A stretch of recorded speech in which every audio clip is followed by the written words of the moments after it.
nós estamos aqui com duas pessoas muito importantes na conservação no Brasil. Então nós estamos com Cláudio Valadares Paga, IP, uma das primeiras pessoas no Brasil a trabalhar com biologia da conservação, depois de ter feito seu doutorado na Universidade de Flórida, e com Ernesto Viveiros de Castro, que fez seu mestrado em conservação, biologia da conservação na UFRJ, e que atualmente é diretor do Parque Nacional da Tijuca, no Rio de Janeiro. Então, de certa forma, vocês representam pessoas que tiveram contato com a ciência, mas que agora estão em posições um tanto diferentes, numa ONG, no IP, e outro num órgão público voltado à conservação, o CNBio. Então eu queria que vocês comentassem um pouco, queria conversar um pouco com vocês sobre a relação entre a ciência, entre a pesquisa, especialmente em biologia da conservação, e sua aplicação para atividades práticas de conservação da natureza. É muito bom o tema para mim, porque é um tema que eu vivo ele há 20 anos, no meu dia a dia. E sempre, eu tenho um pé na academia ainda e um pé no terceiro setor, e eu fui botar esse pé no terceiro setor justamente por causa disso. Porque eu tinha, de certa forma, uma frustração com o mundo acadêmico, que faz trabalhos muito interessantes, que são importantíssimos, mas que não aplicava isso e ficava na expectativa de que alguém aplicasse e ninguém aplicava. Então, nós começamos a trabalhar para fazer uma aplicação também. É o mais do que necessário essa tarefa, mas ela não é uma tarefa fácil. Por que ela não é uma tarefa fácil?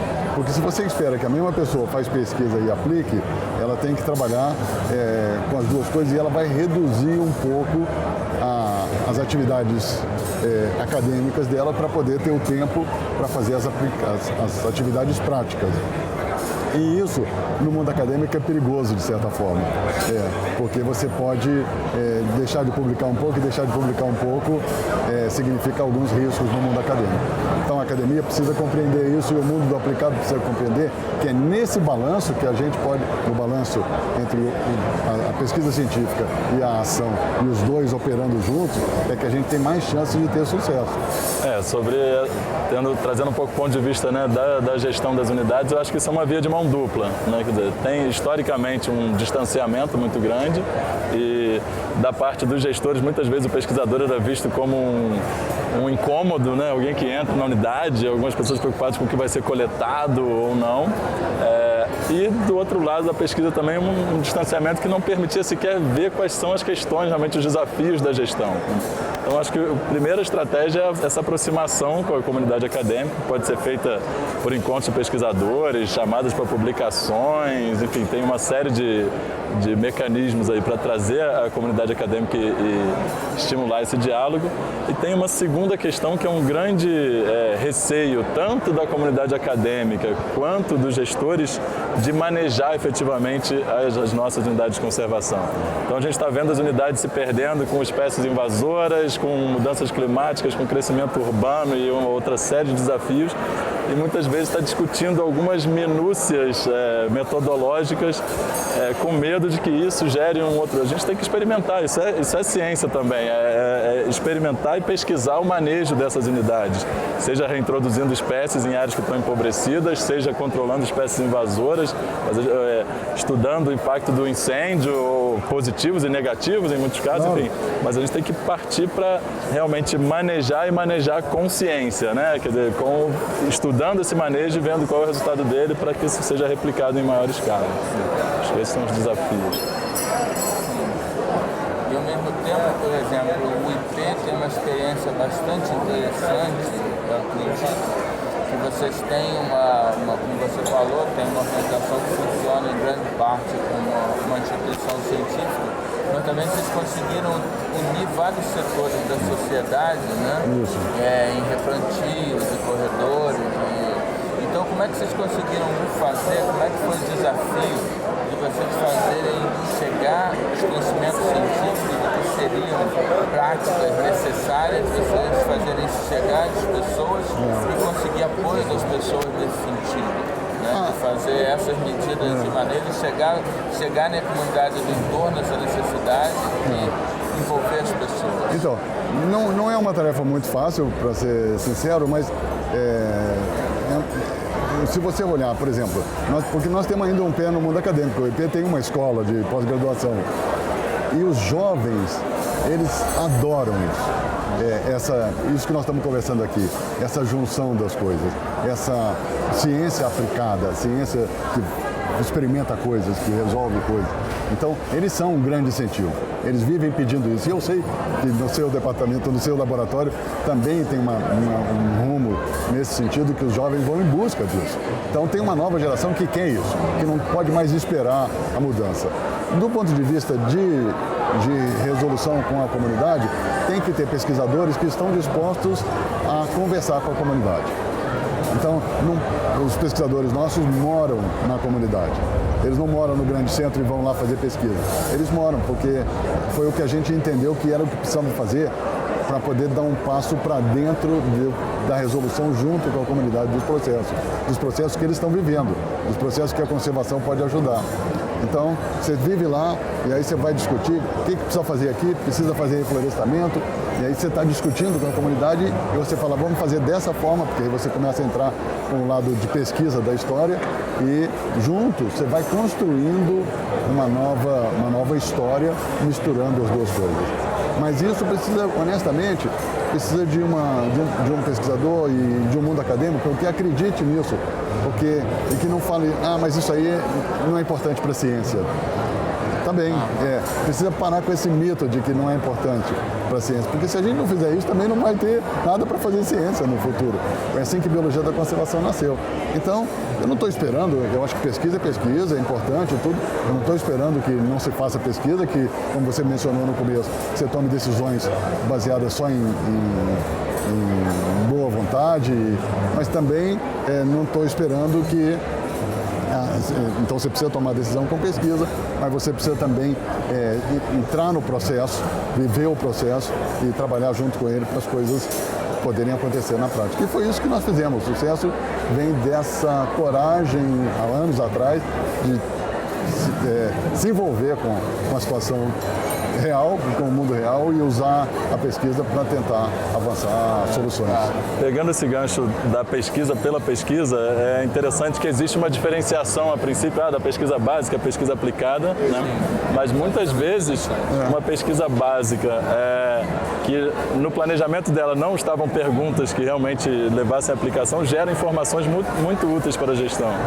E isso só aparece se você tem um diálogo maior da gestão com o pesquisador.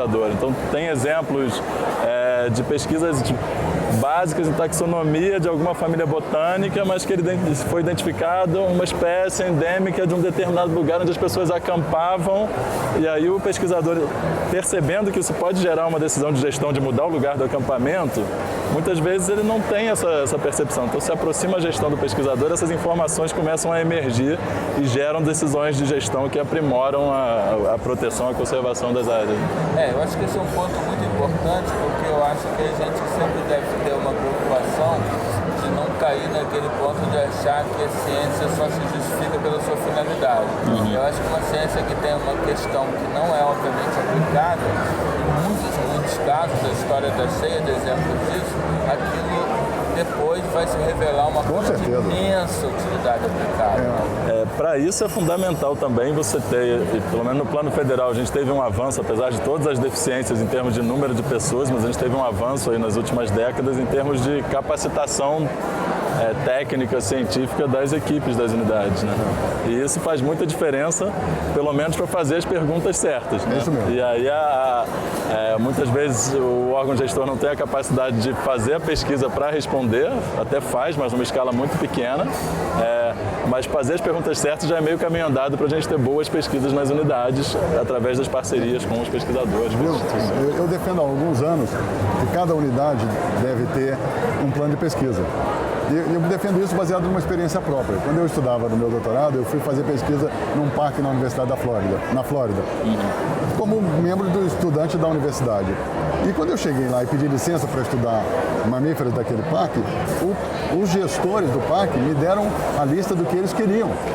Então, eu fui com a minha lista e eles me deram a lista deles. E me disseram assim, você vai trabalhar com esse tema? Nós também, não te custa nada expandir para fazer isso que está aqui, que é do nosso plano, que já foi aprovado, nosso plano de pesquisa.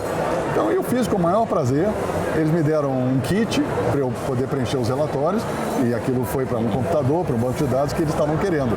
Então, mas para você chegar a fazer essas perguntas, precisa ter do lado das unidades de conservação pessoas que são capazes. E hoje, cada vez mais, a gente recebe pesquisadores com essa linha. Quais são as perguntas que vocês têm? Será que elas me interessam academicamente? Isso. Então, isso já é uma mudança de postura bem interessante também. Então, vamos combinar. Você tem a sua pergunta, eu tenho uma de aplicação prática. Vamos fazer um balanço aqui, vamos trabalhar juntos. Ainda falta um longo caminho nessa direção, mas acho que esse contato está melhorando realmente dos dois lados. Porque acho que as pessoas da universidade também estão começando a procurar mais, né? Onde o seu trabalho poderia ser. Também acho. Felizmente, isso está se expandindo. Tem uma ou outra pessoa só que ainda acham que não posso me envolver com coisas aplicadas, mas em geral está todo mundo avançando tremendamente nesse balanço que nós estamos mencionando aqui entre ciência mais pura e aplicada. E é bom para todos, eu acho. E aí eu acho que o grande desafio daqui para frente é conseguir expandir isso numa escala para as unidades mais isoladas. A minha experiência é em unidades do Sudeste, próximas às instituições de pesquisa, onde isso é muito mais fácil, né?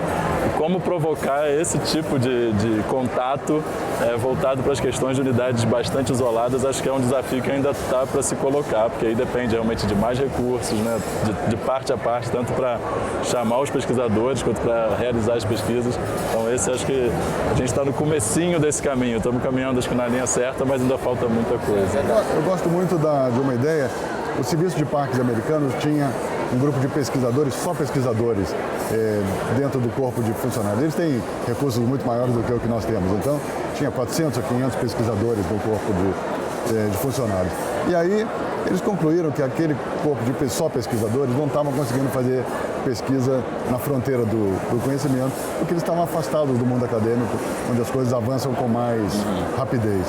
Então, conseguiram transferir vários deles para universidades públicas e tal. Mas eles não abriram mão de deixar um corpo central, que são os caras que fazem as linhas de pesquisa que são importantes e constroem um arcabouço, que eu gosto muito dessa ideia. E que não precisa ser especializado nisso. Se você juntar pessoas como você e outros que se dedicam, montar o que no Brasil o ICMBio deseja em termos de pesquisa e tal. Isso eu acho que seria um avanço, seria um passo grande, porque seria uma mensagem ao mundo da pesquisa. Olha, nós estamos abertos e o que nós queremos, nós estamos precisando nesse momento disso, um plano quinquenal, vamos dizer. Essa é uma sugestão que eu gosto dela. Alguns planos de manejo já incorporam isso, né, dentro do programa de pesquisa. Claro que a gente precisa avançar muito, tanto no processo de elaboração de plano de manejo. Acho que isso dava uma solução, mesmo só pegando os planos de manejo, tudo e formatando eles de uma forma mais simplificada, e já ia ser um grande avanço. Com certeza. Isso é um desafio também. Nós somos procurados o tempo todo por jovens que querem fazer alguma coisa prática. Existe hoje em dia uma pressa muito grande para mudar o mundo, né? E, assim, muitas vezes as pessoas já entram na própria iniciação científica, no mestrado, querendo imediatamente fazer uma coisa muito aplicada. E às vezes eu confesso que eu seguro um pouco essas pessoas em relação à especialização precoce. E digo não, na verdade a conservação no fundo são muitos problemas aplicados que tem uma ciência por trás, então tem uma ecologia de populações, ou tem uma genética de populações, ou tem uma ecologia de comunidades, ou várias outras coisas por trás. E eu acho que muitas vezes a pessoa se especializa em uma questão aplicada muito cedo, às vezes ela perde uma visão geral que pode tornar, no fundo, a atividade dela capaz de um alcance menor no futuro.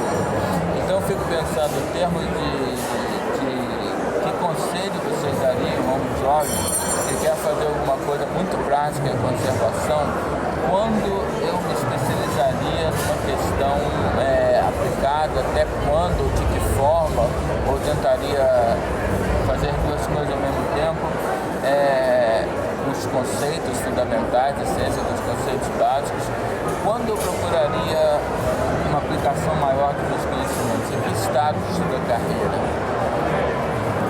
Para Para mim é difícil porque a minha carreira é uma coisa, para mim basear na minha carreira é totalmente atípica, porque eu venho do mundo da empresa e vou para o mundo da academia e de certa forma eu digo que eu sou B2B, business to business, porque eu de certa forma estou voltando ao mundo dos negócios para poder fazer conservação.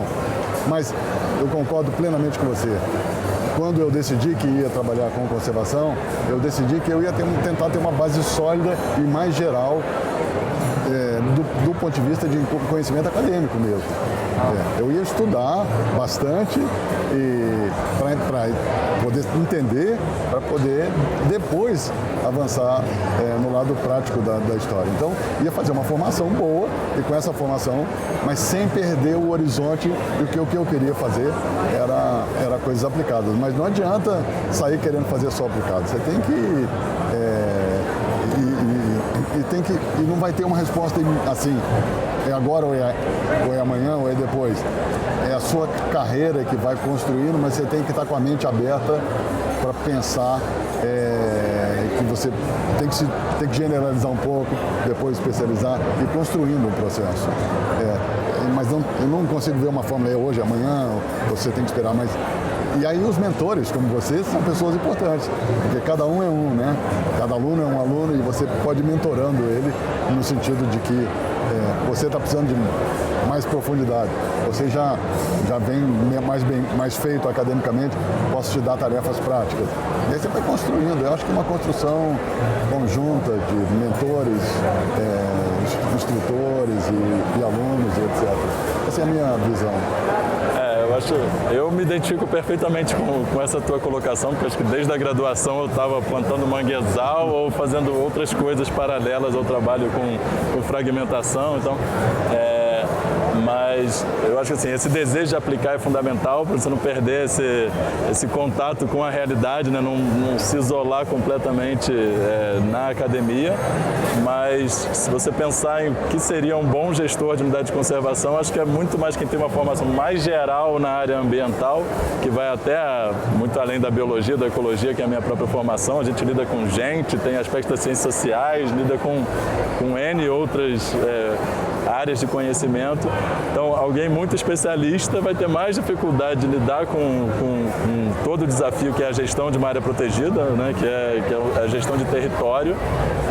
Então, quanto mais sólida é a formação da pessoa numa dessas áreas afins, eu acho que mais habilitada ela vai estar para buscar a complementação das outras áreas que são necessários, conhecimentos necessários para realmente fazer uma boa gestão. Bom, eu acho que é um debate bastante interessante, bastante questões para a gente pensar. Eu acho que é uma questão muito importante na conservação, hoje em dia, essa conservação. Fiquei muito feliz com as posições, né? Bastante, ao mesmo tempo, distintas, mas complementares sobre essa história. Então, queria agradecer a vocês pela contribuição. Não, eu que queria te agradecer pela oportunidade, tenho certeza que... Eu que agradeço. Quando era estudante, vocês eram duas referências para mim. Agora eu estou aqui na